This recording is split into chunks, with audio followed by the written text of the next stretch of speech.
שלום לכולם, שמי רדריה והשותפה שלי ג'ומאנה בקריה. היום נציג לכם את הפרויקט שלנו בקורס מיקרו-בקרים. הפרויקט הינו מערכת אכלוס חכמה לאודיטוריום המבוססת על בקר-על, רכיב בלוטות', חיישן משקל ומנוע DC.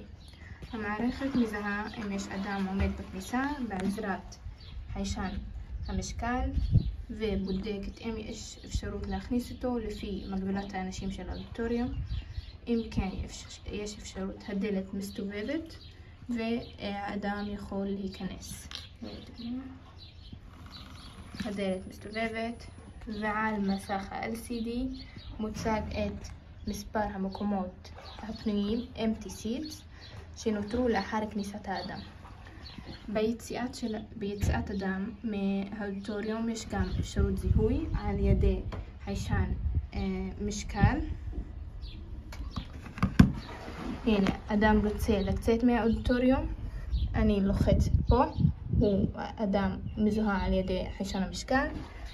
הדלת מסתובבת בכיוון הפוך וגם כן פה מוצג את מקומות הפנויים לאחר יציאתו של האדם. ניתן לראות גם את ה-PWM המשתנה בעזרת רכיב הבלוטות', כך שהדלת מסתובבת ב-PWM Duty Cycle משתנה באופן הדרגתי.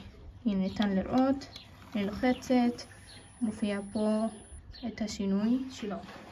יש גם אופציה של כניסה ויציאה בעזרת לחצנים, כך שלחצן 0, בוטון 0, עומד לרשות מי שרוצה להיכנס לאודיטוריום. אני לוחצת, דלת מסתובבת, מספר האנשים מתעדכן על המסך, וגם ביציאה בוטון 1, אני לוחצת והוא מסתובב בכיוון הפוך. המערכת מגבילה את מספר האנשים שבאודיטוריום, ואנחנו הגדרנו את ההגבלה הזו ל5 אנשים. כלומר, אם נכנסו 5 אנשים ובא האדם השישי ורוצה להיכנס, המערכת לא תאפשר לו הכניסה עד שמישהו מהאודיטוריום מבפנים יצא, ואז יהיה לו מקום ואפשרות להיכנס.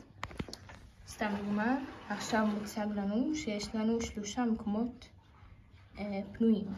כלומר, אם נכנס בן אדם ראשון, מאפשרת לו, מספר האנשים מתעדכן ל2, בן אדם שני נכנס, מתעדכן ל1, בן אדם שלישי נכנס, מאפשרת לו, ומתעדכן ל0, בן אדם רביעי בא להיכנס, המערכת לא נותנת לו, לא מאפשרת לו כניסה, הדלת לא מסתובבת, עד שמישהו יוצא. הנה בן אדם רוצה לצאת,